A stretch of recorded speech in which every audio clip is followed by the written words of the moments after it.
Ini pantang ditanya orang, cerungut muka nampak abu, entahlah tak kemana lagi berobat nih, sakit kepala di 3 hari dah. Kan ada saya buat di status saya tuh, tanya obat sakit kepala yang bagus, sampai buat status pak nanya obat dah. Jadi kalau dulu ingat saya bu, kalau orang-orang tua suka mengeluh, dibawa anaknya ke rumah sakit. Disitulah baru tahu pak, banyak orang lebih fatal penyakitnya bisa senyum, bisa santai. Kita kadang anak belum datang waktu lebaran, bagus-bagus saja ibu nih jalannya pak. Nampak mobil anak atau sakit aja kaki, mana sakit betul kaki mama nih ha. Boleh minta perhatian bu, tapi hati-hati nanti dibawa anak ke dokter salah suntik dokter nanti. Kadang itulah pak, acting-acting itu bahaya juga tuh pak. Karena itu bahayalah pokoknya. Kenapa saya katakan bahaya? Nih buktinya ibu ya. Waktu itu Umar bin Khattab bertemu dengan orang yang mendapatkan cobaan penyakitnya banyak pak. Kusta, buta, tuli, bisu. Jadi udah komplit nih pak ya. Komplikasi betul nih. Dijauhi orang udah jelas tuh penyakit kusta. Buta lagi, tuli lagi, bisu lagi bu. Lengkap penderitaannya. Kata Umar bin Khattab apa? Kalian ada enggak melihat nikmat Allah di dalam diri orang ini? Semuanya mengatakan enggak ada nikmat untuk ini. Habis nih. Udah penyakit kusta, buta, tuli, bisu pula lagi. Sekarang coba kalian tanya sama dia, ada enggak nikmat Allah kepada? Jawabannya apa? Ada. Kencing aku masih aman. Sepele pak kan bentuknya. Cobalah pak, badan kita sehat, kencing tak bisa bu, tidak ngeri pak ya. Udah pergi bolak-balik tuh cek darah apa segala macam, ada batu tidak di situ, tanggung cemasnya itu. Jadi dia hal sepele yang itu membuat dia bersyukur. Kencing aku masih lancar, buang air besar aku masih lancar. Tuh bu ya, bayangkan tuh. Masih ada nikmat yang dia pandang di dalam diri dia yang sakit parah itu. Jadi kalau kita belajar lagi bu, sahabat Rasulullah yang terakhir tua meninggal Abu Kilabah Al-Jurmi, persis sama penyakitnya nih pak. Tangan puntung, kaki puntung, mata buta, sendirian tinggal. Dia tidak tahu bahwa anaknya sudah meninggal pak, diterkam binatang. Tapi yang keluar dari mulutnya yang didengar orang apa bu? Rabbi auzi'ni an ashkuru ni'mataka. Ya Allah, ilhamkan ke dalam diriku untuk mensyukuri nikmatmu. Jadi kata orang yang menyelamatkan dia itu, apa juga yang bapak syukuri lagi nih pak, udah macam ini hidup bapak. Lisanku yang masih bisa berzikir menyebut nama Allah, itu yang disyukuri dia pak. Ini kadang kita itu bu ya, sampai ada istri tidak tahan, dia lagi nengok suami sakit, matilah bang lagi bang, udah ikhlas aku bang. Ya tidak bisa lah dia jalan-jalan pak, udah 3 tahun lah tidak jalan, ikhlas aku bang, tidak menangis aku bang, ridho gua. Jadi kadang maksudnya beda, bukan lapang dada sebetulnya pak, kesal tidak bisa jalan jadi ya. Jadi sakit wajar memang kita itu berduka. Tapi ingat, dari hadis ini kita disuruh mencari kesyukuran di balik sebuah musibah, Pak. Pasti ketemu, pasti lapang jiwa kita ya, Pak. Kalau kita ketemu, Bu ya, dalam penyakit dihapuskan dosa-dosa dengan syarat tidak mengeluh. Ini pantang ditanya orang, cerungut muka nampak abu, entahlah tak kemana lagi berobat nih, sakit kepala di 3 hari dah. Kan ada saya buat di status saya tuh, tanya obat sakit kepala yang bagus, sampai buat status pak nanya obat lah. Jadi kadang kita ini aneh bu, kita orang sholat, kita yakin berserah diri kepada Allah, tapi tidak bisa menikmati segala apa yang Allah timpakan kepada kita, baik berupa kesenangan ataupun penyakit. Orang banyak menganggap bahwa kita bersyukur kalau kita dikasih harta. Kadang Allah ini bisa menyiksa kita lewat kenikmatan, Pak. Cirinya apa, Bu? Makin bertambah nikmat, makin bertambah keresahan. Nah itulah tuh, Pak. Berarti Allah sudah menyiksa kita dengan kenikmatan. Orang miskin kumpul, dia ketawa-ketawa, Bu ya.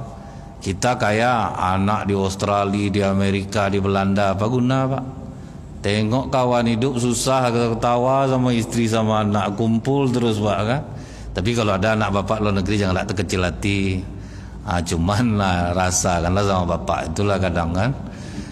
Biarlah ini kadang itu ingat bapak ibu waktu Pak Habibie diwawancara, itulah penyesalan terbesar dia. Punya anak hebat-hebat tapi di masa tuanya dia hanya tinggal sendirian. Itu Pak. Jadi saya salut. Saya tonton tuh apa yang dikatakan Pak Habibie. Dulunya kita mungkin bangga Pak.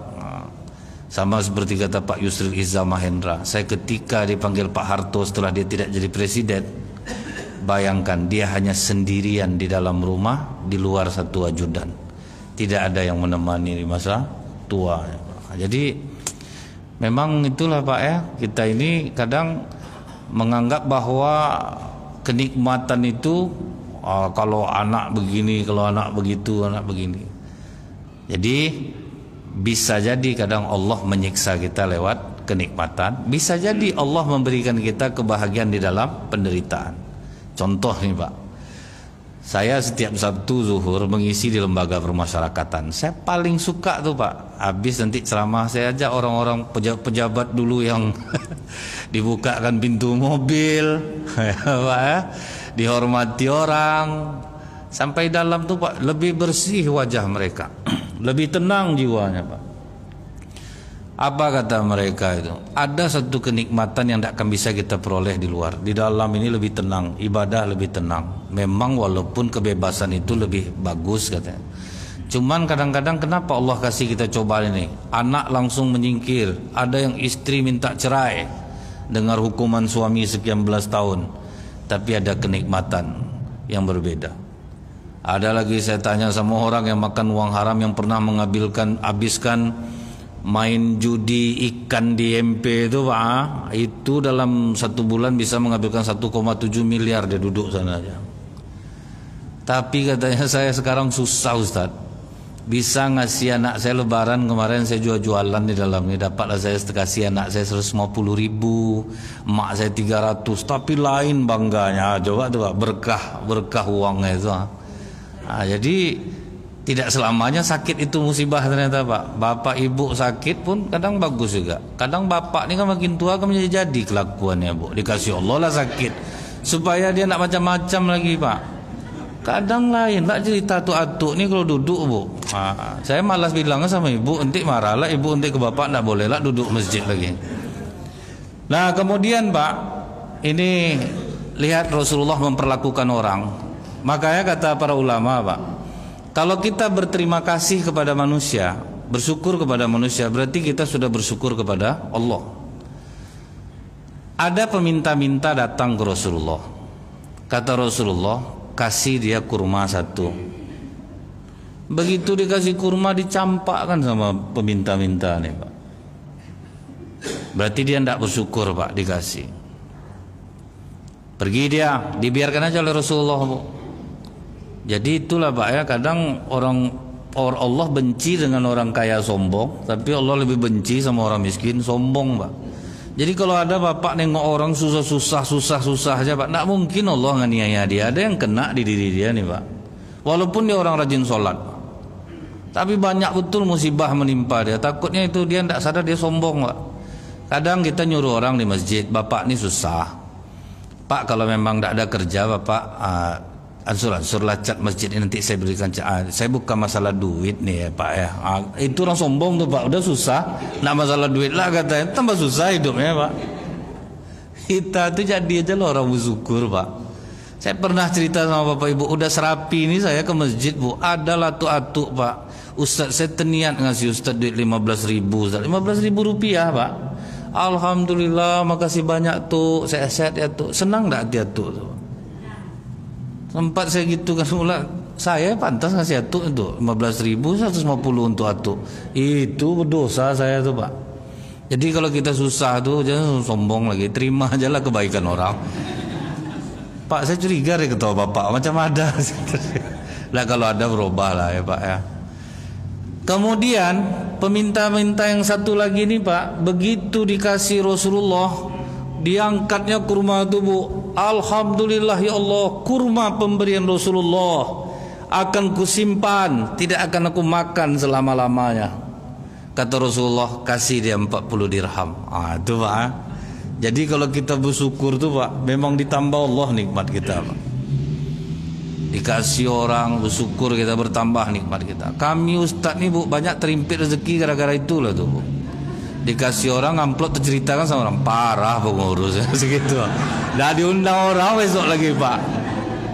Sempat macam itu Bu, habis lebaran nih Bu, anda ada Bu, orang undang, pas masuk undangan tadi Pak, tak tanggung bahagia Pak. Bapak yakinlah, nih mau habis lebaran nih Bu, undang Ustaz siapapun, tak ada yang berhalangan nih Pak. Duit dah habis Pak. Nah, saya bercanda ya Bu ya. Iya Kak, banyak kami Ustaz kena kan gara-gara itu tuh Pak. Berapa masjid tuh? Parah betul. Itu saya aja sering Bu, masih macam itu tuh. Kadang bolak-balik iman ya Pak. Saya tidak mau nanya lagi tuh. Terserah aja lah. Langsung kena uji Pak. Betul-betul terserah orang ngasihnya Pak. Jadi kadang memang ini masih bolak-balik nih. Cuman saya dapat pukulan hebat dari Bu. Begitu saya buka YouTube, ada seorang guru di Cikawung, nama kampungnya itu Pak. Satu-satunya guru yang bersedia mengajar di desa itu. Cuman satu gurunya. 12 tahun dia ngajar Bu. Jarak rumahnya ke sekolah itu 1,5 jam Pak. Kadang putus rantai, malam dia sampai di sekolah, tidur dia di sekolah tuh Pak. Tapi ikhlas dia, tuh pikir itu pukulan untuk saya, seolah-olah Allah ngajar saya Bu. Tengok kau tuh macam itu hidupnya, honor 300-400 ribu sebulan, bersyukur. Kalian sekali ceramah sekian, tapi janganlah teskan ke saya ya Pak. Jadi itulah Ibu ya, kita ini disuruh Allah itu bersyukur. Kadang kita mungkin udah dikasih Allah rezeki banyak, kadang masih ada yang hitung-hitungan gitu Pak ya. Masih sulit berhitung-hitung betul kita nih. Kalau untuk memberi itu berhitung betul. Kadang Pak, orang sering dengar pengajian ini, jangan Ibu kira ndak pelit juga Bu. Karena kita ndak tahu aja nih Pak. Kadang parah-parah Bu ya. Gojek balik 2.000 ditunggunya Bu. Udah payah orang tuh dah mencari-cari duit 2.000 ditunggunya Pak. Jadi kadang kita nih sholat udah rajin memang, cuman bakhil itu kan pembawaan tuh Pak. Awet tuh biasanya tuh. Dan itu beberapa terbukti Bu. Mungkin kalau saya sempat cerita sama Bapak, banyak yang Bapak buka kan ini. Tapi tidak usah lah Pak, Bapak rahasiakan aja lah tuh. Ibu-ibu juga, saya dulu tahunya apa Bu ya, ada tukang jahit menyewa di depan rumah ibu-ibu yang sangat aktif majelis taklim Pak. Pas saya ke tukang jahit itu nampak saya sup berbuih. Saya bilang, lu bazir Bapak nih Pak, sup nak pemakan. Itulah kerja ibu ajah belakang nih Ustaz. Udah basi dibungkuskannya untuk saya. Itulah kerja dia dari dulu katanya. Saya terima aja Ustaz, nanti saya buang. Itulah kelakuannya. Itu rajin sholat tuh Pak, rajin ke majelis taklim. Jadi Bu ya, kadang petunjuk tuh memang hak Allah Pak. Mau 1000 kali pun kita dengar ceramah Bu ya, kalau memang kita tidak berusaha membuka hati kita nih, tidak juga mau Pak, tidak juga mempan. Rajin pengajian mau gimana pun, kemana pergi kita ngaji, kalau memang tidak mau berubah tuh Pak, tidak bisa Pak. Jadi memang kadang Bu harus dipaksa diri kita ini, harus dipaksa dia untuk berbuat baik. Setelah itu kita dapat keajaiban dari kebaikan yang kita lakukan, baru kita bisa ikhlas. Kalau tidak dimulai-mulai kan susah. Ada ibu-ibu dulu Bu ya, dicuri anak-anak mangganya, demam dia 3 hari Bu. Kalau minta baik-baik dia pasti saya kasih Ustaz. Tanda tidak dapat tuh lah maka dicuri anak-anak. Kalau tidak pasti diminta orang baik-baik Pak kan. Kita lihat Bu ya, orang-orang baik yang dijaga Allah nih, saya sebut namanya. Misalnya nih, ini yang saya pernah tahu nih, Pak Bismar yang punya pom bensin di Tanjung Uru. Berapa kali perampok mencoba merampok? 3 kali Pak. Tidak pernah lolos, belum pernah berhasil dirampok orang. Itulah kalau Allah menjaga harta itu. Kalau makin banyak kita memberi Pak, otomatis pasti makin banyak menerima. Kita lempar batu ke atas Bu, lebih kencang turunnya ke bawah lagi. Cuman kita banyak yang takut melakukan itu tuh Pak. Ketika orang perlu, ibu bukan tidak mau minjamkan. Kalau mau minjam emas ada tuh, akan menganiaya orang aja tuh Pak. Orang butuh tidak seberapa tuh emas pula mau dipakai itu Pak kan. Dia cara ngeceknya apa kata saya dulu Pak? Banyak bapak ibu sakit mengeluarkan duit di luar tanggungan BPJS. Itu artinya Pak, duit pelit lah tuh yang habis tuh Pak. Pembeli obat tuh. Oh kok berani saya klaim macam itu gitu. Nggak, bapak ibu sendiri aja lah yang merasakan ya. Kalau memang bakhil kita sedekah. Kalau memang enggak, berarti itu menjadi penghapus dosa. Kemudian Pak, Malik Ibnul Mubarak dari Baihaqi meriwayatkan beserta sanadnya dari Anas radhiyallahu anhu. Jadi Umar pernah mengucapkan salam kepada seseorang. Pas begitu disampaikan, Assalamualaikum warahmatullahi wabarakatuh. Bagaimana kabarmu hari ini? Jawaban orang ini Pak, hanya pujian kepada Allah yang bisa aku sampaikan kepadamu. Kata Umar, hebat loh. Itulah yang ingin aku dengar darimu. Jadi kalau ditanya orang tuh Pak, kabar tuh baik terus saja Pak. Pujian kepada Allah yang bisa aku sampaikan. Banyak betul nikmat Allah kepadaku. Ini tarikan pertama baru, Assalamualaikum Pak, apa kabar Pak? Tahu saya lagi. Itu aja Bu udah merubah mood kita tuh langsung tuh Pak. Dia kan mengalir Bu. Kalau kita nanya orang-orang sedih itu langsung ke kita Pak. Sedihlah kita ini. Tapi kalau dia bahagia itu langsung nular kepada kita kebahagiaan. Jadi pokok kalau ditanya orang, alhamdulillah, puji kepada Allah. Hanya itu yang bisa saya sampaikan. Betul saya memuji kepada Allah. Nah ini yang saya ceritakan tuh Bu. Pengurus masjid yang menyuntikkan insulin, udah banyak tiap hari nyuntik insulin Pak. Berapa tinggi gula itu? Ini tidak akan sembuh Ustaz. Cuman saya nikmati aja. Saya masih dikasih Allah kemampuan belinya. Udah syukur saya tuh. Udah syukur saya tuh dikasih Allah kemampuan beli itu. Jadi nengok orang macam itu Pak, positif itu kan semangat pula kita jadinya Pak kan. Semangat kita jadinya. Kemudian Bu, ungkapan syukur Utsman bin Affan ketika dia dilaporkan, ini dalam kitab Hilyatul Aulia juz 1 halaman 60 dari Sulaiman bin Musa. Disampaikanlah kepada Utsman bin Affan, ada rombongan orang yang melakukan kejahatan. Mereka itu suka berkumpul-kumpul membuat onar. Datanglah kau ke sana Utsman. Maka datanglah Utsman bin Affan membawa kuda. Sampai di lokasi kejadian rupanya anak-anak itu sudah bubar. Bersyukur Utsman kepada Allah, ya Allah, bersyukur aku tidak menemui mereka. Jadi daripada harus ngobrol ke orang, melarang orang berbuat buruk, biarlah tidak jumpa sama dia. Itulah kata Utsman. Dan saking bersyukurnya dibebaskannya budaknya Pak. Kadang kalau kita sebagai pemimpin tuh bertemu dengan orang berbuat buruk, kadang agak latah mulut kita nih nanti Pak. Ingat Bapak kajian kita sebelumnya, Umar bin Khattab menggerebek orang bermaksiat. Kita masih ingat. Begitu dia menggerebek orang bermaksiat, didengarnya dulu, diintainya, udah positif, diantamnya pintu dari belakang. Tertangkap kau sekarang. Kau sedang bermaksiat kepada Allah. Apa kata orang ini Bu? Aku melakukan 1 kemaksiatan, tapi kau melakukan 3 kemaksiatan. Bukankah Allah melarang tidak boleh mengintai-intai keburukan orang? Kau sudah melakukannya. Kan la tahassasu wa la tajassasu. Kau sudah melakukannya. Kau sudah mendengar-dengarkan. Kemudian bukankah dilarang oleh Allah, masukilah pintu rumah orang dari depannya, kau masuk dari belakang. 3 kesalahan. Diakui Umar Bu, aku salah, aku minta maaf, aku tidak jadi menghukum kau, tapi tolong berhenti kau buat buruk nih. Itu Pak, diakui Pak. Nah jadi daripada kadang kita ini kalau bertemu orang buruk bisa dosa yang terjadi Pak. Macam yang kejadian di pantai Padang, di mana itu Pak, yang dia telanjangi perempuan. Di Painan itu, di pantai Pasir Putih itu Bu ya. Bentuknya kan melakukan kebaikan tuh Pak, mencegah kemungkaran, tapi akhirnya melakukan dosa yang lebih besar. Itu maksudnya itu Bu. Dia lebih melakukan dosa besar. Orang diarak, direndam dalam air, ditelanjangi, dipermalukan. Itu lebih parah lagi itu dosanya.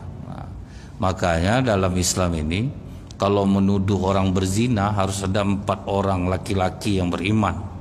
menyaksikan masuknya kelamin laki-laki ke dalam kelamin perempuan, dan itu tidak mungkin, Pak. Makanya tidak mudah menuduh orang berzina. Makanya berat, Bu, kan? Tidak mungkin pula Pak, begitu ini mengintai, panggil orang ke masjid, Pak Imam, ini kita berdua baru, carilah Pak RT sama Pak RW. Ada berkelahi lah masalah nengok tuh, Pak. Pak RW setelah ada acara macam ini dia terusin di atas terusnya, dia ngintip terus, awak bawa anda enak latih Pak RT, Pak. Awak kan jadi saksi juga, nanti dah selesai itu tidak nampak sama saya lagi yang inilah. Itulah kira-kira, tapi itu pandai-pandai saya aja tuh, Pak. Mana lah ada kejadian macam itu.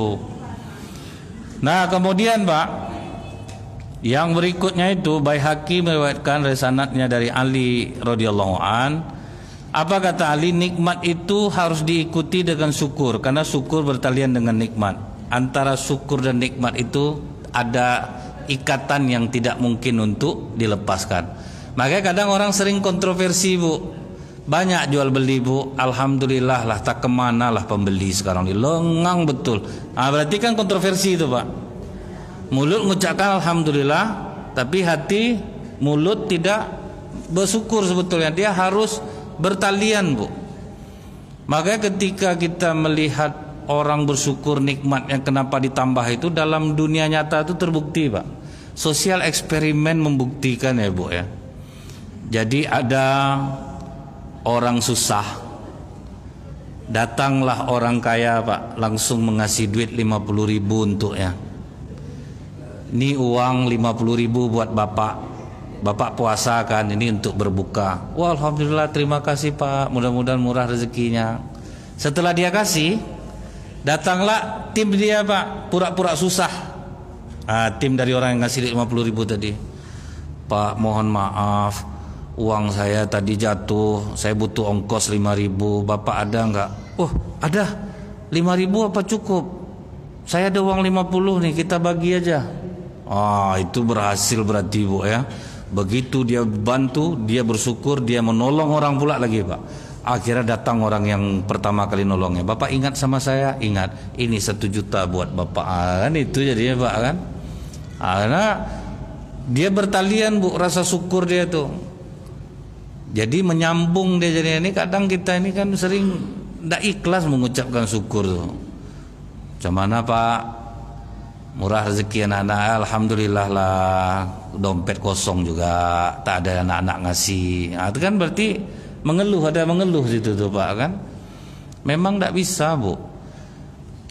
Lebih parah lagi di Jepang sebetulnya, Bu. Di Jepang itu ada tradisi membuang orang tua di masa tuanya. Ini sekarang tidak berlaku lagi itu, Pak. Bapak coba searching nanti, budaya Jepang membuang orang tua ke dalam hutan. Itu sekarang dan tidak lagi. Ternyata di Indonesia baru-baru kemarin terjadi, Pak. Dibuangnya orang tuanya di terminal, Bu, sampai nak makan tertidur lah orang tua di situ. Jadi memang tugas kita tuh, Bu, membesarkan anak-anak dengan ikhlas, tapi kita tidak bisa menjamin dia apakah akan berbakti sama kita atau tidak. Jangan teriba-ibati nanti. Jadi yaudah ucap aja syukur alhamdulillah, Pak, kan. Dia berbuat seperti itu, Allah pasti akan memberikan jalan kebahagiaan yang lain lewat kita. Kadang itulah seperti ada di TV sampai berapi-api dia. Saya angkat dia jadi anak, saya masukkan dia sekolah polisi, sampai dia lulus, akhirnya dia ambil semua harta saya. Sampai saya pulang dibilang saya pencuri. Bayangkan tuh, Pak, anak angkat lagi. Itu memang itulah realitanya. Jadi kita ini yang penting ikhlas berbuat baik, bukan berharap untuk dibalas oleh orang yang kita tolong. Pasti Allah akan memberikan pertolongan lewat jalan lain. Kemudian, Pak, apa kata Ibnu Asakir meriwayatkan risalatnya dari Abu Darda? Apabila aku memasuki malam hari ataupun siang hari, kemudian orang tidak pernah tahu bahwa aku dalam kesulitan, itulah nikmat Allah yang terbesar bagiku. Bisa merahasiakan kesedihan, Pak. Itulah nikmat terbesar bagiku. Itu perkataan Abu Darda. Sementara kita kan suka, Pak, memperlihatkan kesusahan kita, kesedihan kita. Ternyata bagi Abu Darda, ini sahabat dekat Rasulullah ini, Bu. bahwa kebahagiaan terbesar ketika aku bisa menyembunyikan kesedihanku dari manusia, yang terlihat hanya kebahagiaan. Wah, itu susah memang tuh Pak ya, susah betul tuh Pak. Bayangkanlah kita sedang dalam keadaan susah itu macam mana memelihatkan kebahagiaan Pak. Itu amalan-amalan khusus tuh Pak, yang bisa melihat itu hanya bisa diamalkan orang tua kepada anaknya. Bapak sedang keadaan lapar, anak dalam keadaan lapar, pasti orang tua berkata, makanlah nak, bapak udah kenyang, padahal bapak lapar. Coba itu dipraktekkan keluar gitu maksudnya Pak. Kalau orang tua ke anak kan bisa macam itu Pak. Dia bisa makan enak-enak Bu, sampai ada orang tua dia makan supaya bahagia anaknya Bu, duduk dia di restoran padahal nak pesan apa-apa Pak. Di video callnya anaknya, ini bapak mau makan, padahal dia tidak ada makan nih Bu. Bapak mau makan. Itu sebentar ya, makanannya udah datang. Pergi dia ke meja orang, boleh saya foto nak makanannya, saya mau ngirim ke anak saya, biar dia lapar, asal anaknya tidak tahu kesedihan dia. Nah, banyak orang tua Bu, makanya dibilang orang tua lah yang suka berbohong kepada anak. Bohong maksudnya apa? Biar dia susah, asal anaknya tidak mengetahuinya. Nah, cuman ini susah dipraktekkan di luar anak kepada orang tua Pak. Jadi mudah-mudahan Bapak Ibu, kita ini menjadi hamba-hamba Allah yang bersyukur di dalam keadaan apapun juga, sehingga dengan seperti itu Allah menambahkan kenikmatan kebahagiaan yang lain ke dalam diri kita ini.